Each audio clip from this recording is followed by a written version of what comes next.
안녕하세요, 조입니다. 반갑습니다. 오늘은 어제 굉장히 안 좋은 일이 하나 있었죠. 택시 기사님이 분신 자살을 하셨어요. 그쵸? 먼저 상가 고인의 명복을 빕니다. 진심으로. 이 이슈가 굉장히 민감하기도 하고 굉장히 어려운 이슈인데 한번 얘기를 해보려고 해요. 왜냐면은 지금 사실 공유경제라는 이름으로 해가지고 굉장히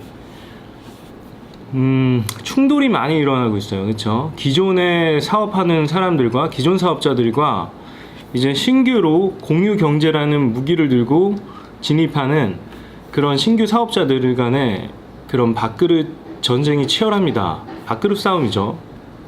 간단하게 말하면은. 그래가지고 이게 정부에서도 사실 이 법적인 그런 공유경제라는 그 법이 제대로 정비가 되지 않았어요. 왜냐면 이게 굉장히 최근의 이슈이기 때문에.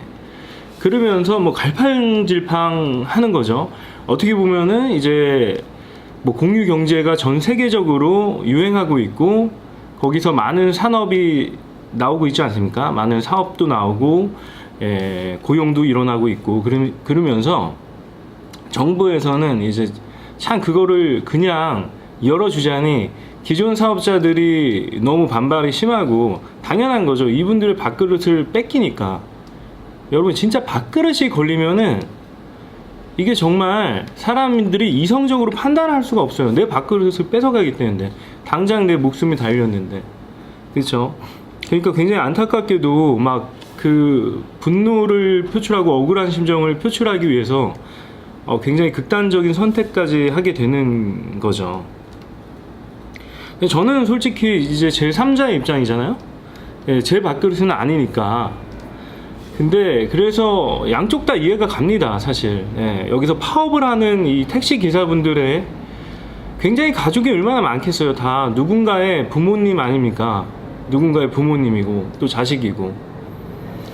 그렇기 때문에 굉장히 난해한 이슈예요. 이게 그냥 시장 경쟁에다가 그냥 던져가지고 그래 이거 당연히 이제 자유시장 경제에 맞게 거기 룰에 맞게 그냥 생존하는 게 최고고 그냥 나가 떨어져 죽는 거는 나쁜 거다 이렇게 얘기할 수가 없어요. 한번 요걸 한번 고민을 같이 해보자고요. 저도 검색을 하면서 한번 왜 이런 게 자꾸 문제가 되고 있는지. 사실 우버는 이제 박원순 시장의 결정으로 인해서 신고 포상하고 그랬잖아요. 그래가지고 우버는 퇴출이 됐어요. 근데 사실 정작 그 서비스를 우버를 이용했던 사람들, 저 같은 사람들은 굉장히 불편하고 안 좋은 거였어요. 기존 택시 사업자들한테 밀려가지고 저희 그런 경험들 다 한 번씩 있잖아요. 진짜 막말로 승차 거부를 당한 적 굉장히 많지 않습니까? 그리고 끼워서 태우고 같이 방향 맞는 사람들 모아가지고 태우고 밤에 그런 거 되게 많잖아요. 그걸 합승이라고 하죠, 합승. 그러고 보니까 카풀이랑 굉장히 비슷하네요. 근데 이런 게 참 어려운 거예요. 그래서 기존 사업자들, 에어비앤비도 마찬가지입니다. 지금 제가 에어비앤비 강의를 굉장히 열심히 찍고 있는데 그러면서 공유 경제의 민낯에 대해서도 틈날 때마다 얘기를 하고 있어요. 가령 생각해 보세요. 저희가 예전에는 만약에 직원이라고 하면은 생산 수단을 기업에서 다 제공을 해줬어요. 뭔가 생산성을 만들 그런 도구들을 다 제공을 해줬던 거죠. 가령 택시 사업도 그렇잖아요. 택시 회사 같은 경우에는 그 택시를 그 운전 기사님들한테 제공을 해줍니다. 물론 산학금이라는 게 있어요. 산학금이라는 걸 받는데, 왜냐면 또 거꾸로 생각해보면 택시를 그렇게 많이 사면서 돈을 많이 투자하고 또 택시를 보관할 그런 주차장도 만들어야 되고 그러니까 돈을 많이 투자했잖아요. 그래서 당연히 돈을 벌어야 되는 게 맞아요. 택시 사업자들조차.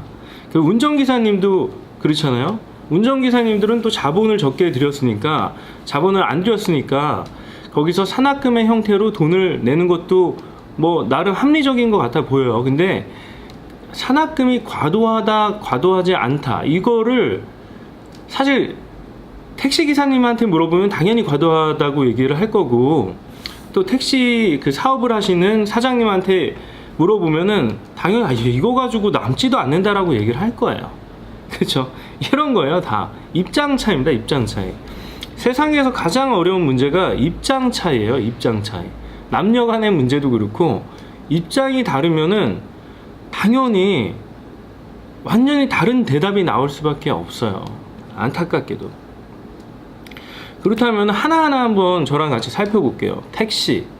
그쵸. 근데 지금 이 타다 아웃을 외치고 있는 그 사업의 주체들, 그 타다 아웃을 외치고 있는 그 파업의 주체는, 파업이 아니죠. 그 뭔가 이렇게 투쟁이죠. 투쟁의 주체는 개인 사업자들입니다. 개인 택시 운전 기사님들의 모임이에요. 왜냐면은 그 만약에 산학금을 내고 그냥 직원으로서 일하시는 그분들은 뭐 물론 타격이 많죠. 타다가 그 기존에 택시를 타시던 분들이 타다로 많이 이동을 했거든요. 저도 택시를 안 탄 지 오래됐어요.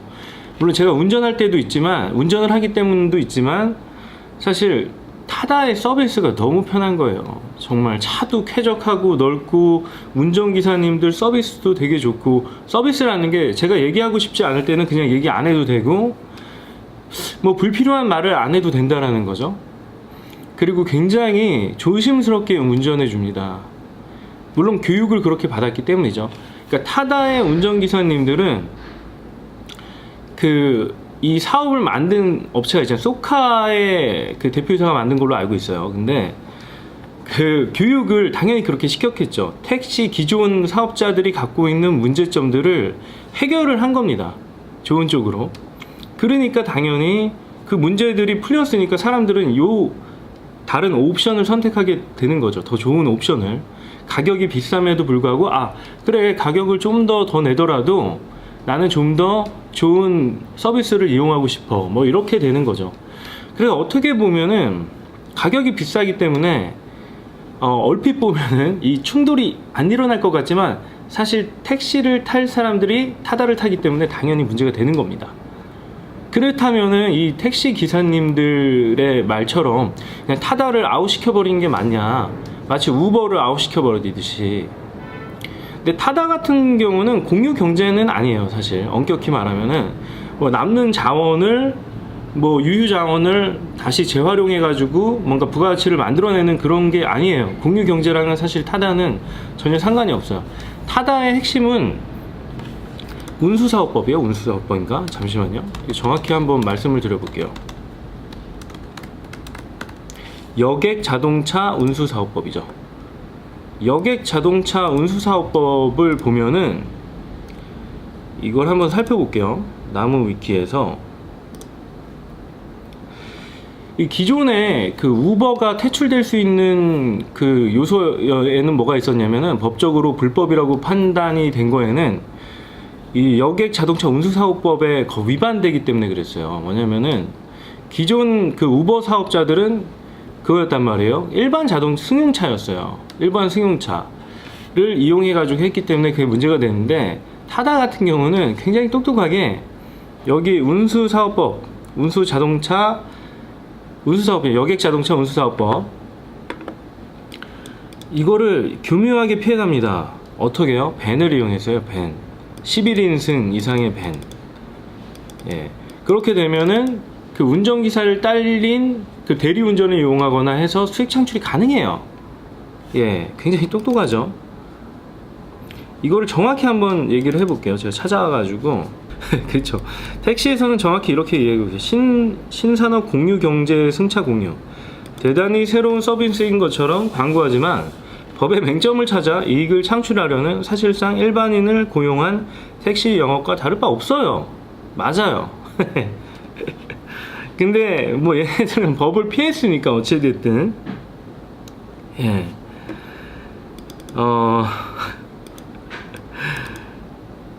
굉장히 똑똑한 거죠. 예. 얍사 빠른 거예요. 어떻게 보면. 근데 저는 여기에 저희가 이게 뭐 불법이냐 합법이냐 그 이슈도 굉장히 중요한 이슈긴 하지만, 저는 중요한 거는 이게 수요입니다. 수요. 저희가 항상 고객의 니즈에 초점을 맞춰야 돼요.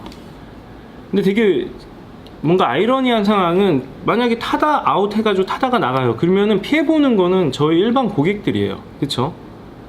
예, 득을 보는 거는 기존 택시 사업자들이죠. 그 피해를 보는 거는 이제 그 타다 사업자 그리고 일반 고객들.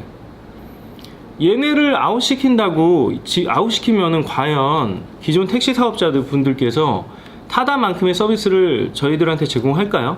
같은 가격으로? 저는 절대 그렇지 않다고 봐요. 안타깝게도 경쟁을 통해서 사실 서비스를 업그레이드 해나가는 쪽에 포커스를 맞춰야 됩니다. 근데 저는 진짜 저도 자영업자지만 굉장히 옛날부터 안타까웠던 게 굉장히 많아요. 뭐냐면은 이 자영업자들은 잘 뭉치지 않아요. 이럴 때만 뭉치는 거예요. 뭔가 반대를 위해서 뭉쳐요. 자기 밥그릇이 뺏길 위기에 처했을 때 뭉칩니다. 근데 이 뭉치는 이유가 저는 굉장히 안타까워요. 뭉쳐가지고 서비스를 고도화시키고 더 양질의 서비스를 만들고 기존의 이 새로운 신규 사업자와 경쟁하기 위해서 뭉치는 게 아니라는 거예요. 너무 안타까워요. 그래서 사실 선순환을 일으켜야 되거든요. 저희 뭐 자유시장 경제의 논리가 그런 거잖아요. 경쟁을 통해서 좀 더 나은 서비스가 계속 업그레이드 되고 계속 고객들은 혜택을 보는 그런 선순환 구조죠. 근데 여기서 그냥 단순히 불법이다 중단해라, 불법 아니에요. 불법 아니죠. 근데 실질적으로 따지면은 맞아요. 택시 사업자들의 주장이 맞아요. 예, 그거를 규모히 피해갔거든요. 그래서 저는 이런 얘기를 하고 싶어요. 이 택시 사업자분들께서 제가 한번 그래서 검색을 해봤어요. 일본에는 NK 택시라고 있잖아요. 일본 NK 택시가 뭐냐면요. 이 일본 NK 택시라고 있거든요. 일본에는 제가 교토에서도 이용해봤어요. 근데 굉장히 친절합니다. 이게 일본 택시는 기본적으로 굉장히 친절해요. 차도 굉장히 좋고. 근데 이게 교토에 본사가 있는 회사인데 독창적인 경영 서비스로 교토의 택시 회사의 대기업의 하나로 성장해 왔대요. 택시 업계에서 도어 개폐 서비스, 기모노 할인, 공항 학생 택시 등 기존 사업자에게는 없는 아이디어를 차례차례로 만들어낸 서비스 정신에 있어 최고의 기업이라고 할 수 있대요. 이 NK택시가 이게 제일교포가 만든 회사네요. 예, 유봉식 씨래요. 일본명은 아오키 사다오 씨래요. 근데 이분이 돌아가셨네요. 예, 재작년에 2017년.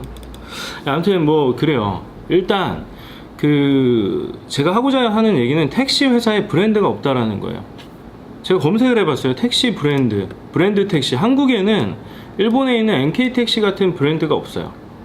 지금 현재 NK택시가 얼마나 성공적으로 잘 운영되고 있는지는 저도 아직 모르겠는데 그냥 택시 하면 NK택시가 생각나거든요. 저는 그냥 어렸을 때 뭐 경영 사례로 배운 그런 것도 있고 그런 이유도 있지만 아무튼 제가 얼핏 생각했을 때 대한민국에 택시 브랜드가 있나요? 그렇게 수많은 택시 사업자들이 있음에도 불구하고 그냥 뭔가 팍 떠오르는 택시 브랜드가 없어요. 그렇지 않나요? 한번 찾아볼까요?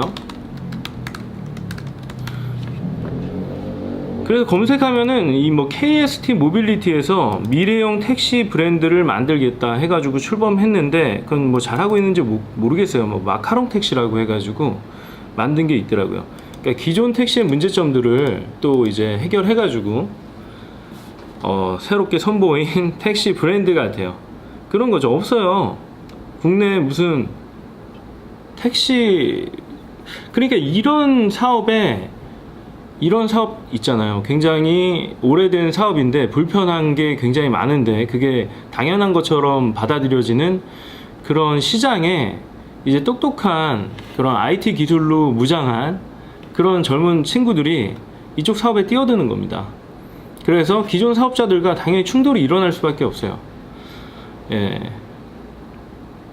택시 브랜드도 없는 상황에서 기존 사업자들은 기존에 했던 대로 고만고만한 서비스를 유지를 하려고 하고 신규 사업자들은 굉장한 훌륭한 세련된 무기들을 갖고 와가지고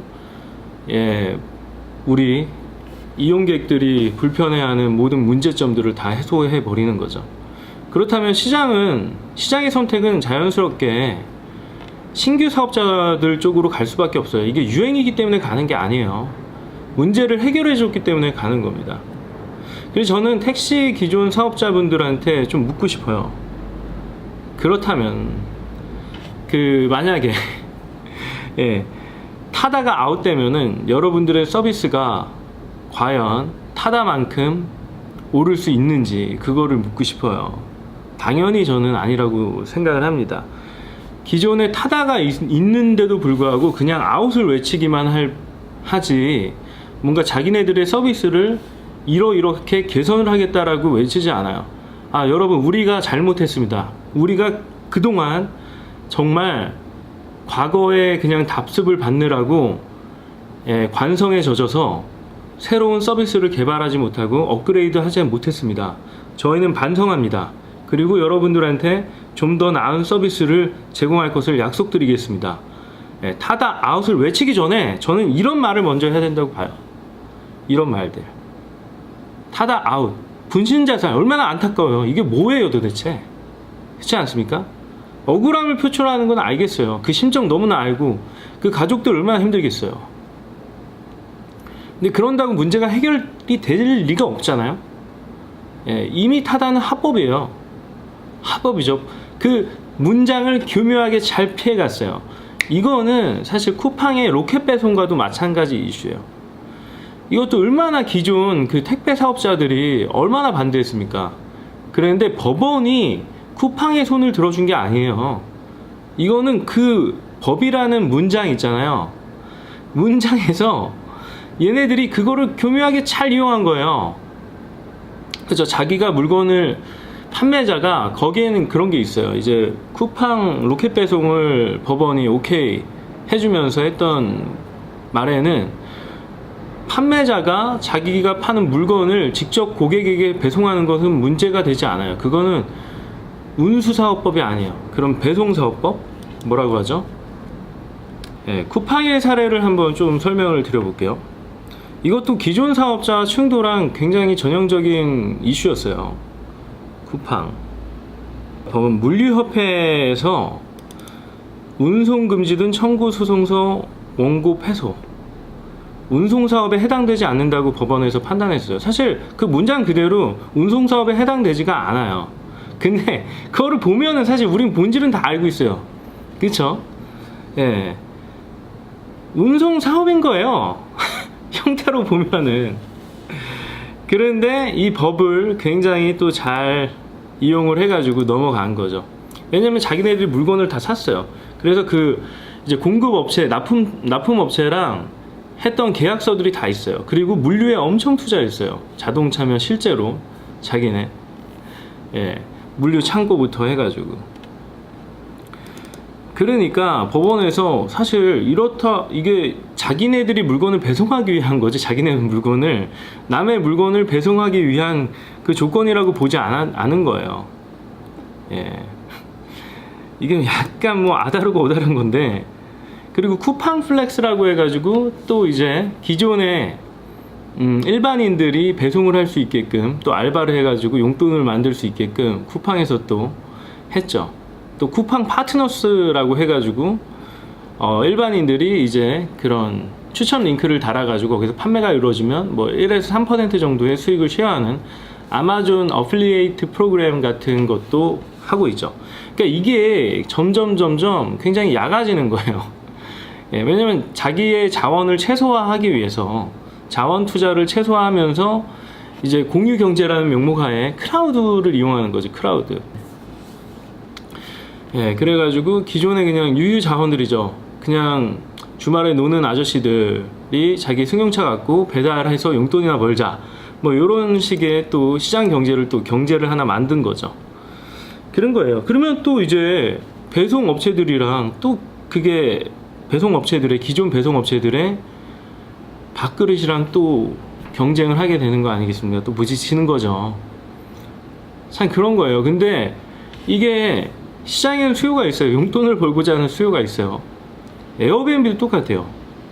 에어비앤비도 남는 방을 이용해 가지고 이제 용돈을 벌자라는 취지로 나온 건데, 거기서 이제 저 같은 이제 완전 사업자들이 나오기 시작하는 거죠. 결국에는 본질적으로는 타다도 사업을 하고 있는 거죠. 운수 사업을 하고 있는 거예요. 그렇죠? 한데 교묘하게 그걸 또 벗어나가는 거죠. 밴을 활용해 가지고 11인승 뭐 이상에는 뭐 그런 게 있습니다. 한번 찾아볼게요. 타다 렌트카 호출 서비스 불법인가 합법인가? 유사 택시 영업을 하고 있어서 여객 자동차 운수사업법 위반이라는 주장을 하고 있는 거죠. 택시 업체에서는. 그러니까 지금 타다 서비스는 여객 자동차 운수사업법 주관 부처인 국토교통부에서 운영을 승인한 상태래요. 예. 그래서 적합한 영업행위에 해당된다. 예, 합법 서비스가 된 거죠.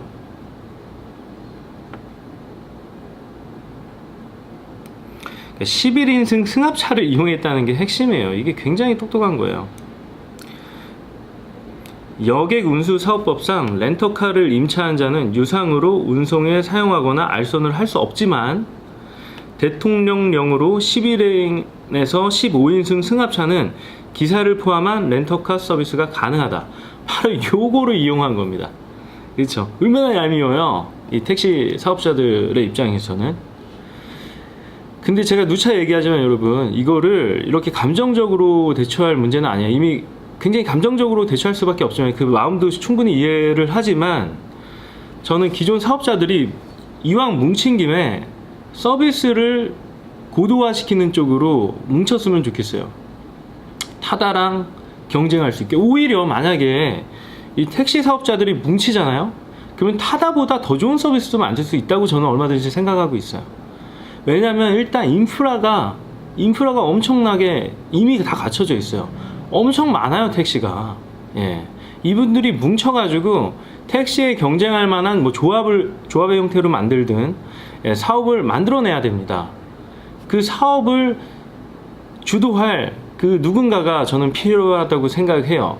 이렇게 정말 그냥 감정적으로 나서서 될 문제가 아니에요. 이미 합법이고 이걸 감정적으로 내쫓아라. 아니, 소비자들이 더 많아요. 택시 운전기사분들보다 소비자가 훨씬 많잖아요. 일단 쪽수로도 상대가 안 돼요. 쪽수로도. 절대 제가 택시 운전기사분들의 그런 행위를 뭐 이렇게 비하하거나 그럴 의도가 전혀 없어요. 저는 이분들이 잘 됐으면 좋겠어요. 정말. 얼마나 얄미워요, 이 타다. 정말 허점을 교묘하게 이용해가지고 파고 들어가지고 이 시장을 잠식해가고 있는데, 기존 사업자들의 입장에서는 얼마나 얄밉겠습니까? 예. 그래서 저는 이거를 좀 평화롭게 현명하게 해결을 했으면 하는 바람으로 지금 이 영상을 한번 만들어 봤어요. 예, 비단 이게 이런 자동차 모빌리티 쪽에서만 이런 현상이 일어나는 게 아니라 이제 사업 전방위적으로 이런 공유경제라는 아주 교묘하고 얍삽한 요런 툴들을 이용해 가지고 기존 사업에 지금 마구마구 기존 사업자들을 마구마구 찔러내고 있어요. 그쵸? 그래서 기존 사업자들은 기존에 이제 돈을 벌어왔던 그런 방식들을 이제 뒤집어 갈아엎을 때가 된 거예요. 많이 벌었잖아요. 똑같은 방식으로. 정말 최저 투자해가지고 최소 비용으로 최대 효과를 지금까지 계속 얻어왔어요. 그쵸? 기득권이라는 이름 하에. 그렇기 때문에 저는 이제는 기존 서비스를 좀 더 완전히 투자를 더 많이 하든 해서 업그레이드를 하든 뭉치든 어떻게든 해가지고 기존 서비스를 업그레이드 하는 수밖에 없다라고 여러분들에게, 예, 말씀드리고 싶습니다. 그래야지 소비자들이 이쪽 손을 들어주지 않겠습니까? 예.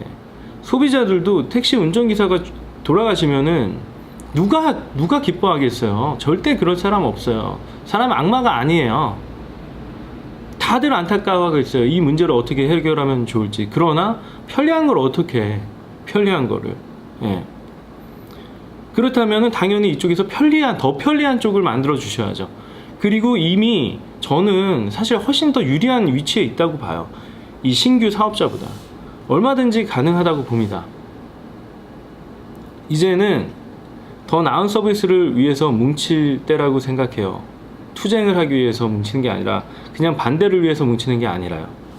그래요. 아무튼 시청해 주셔서 감사드리고요. 저는 다음 영상에서 뵙겠습니다. 감사합니다.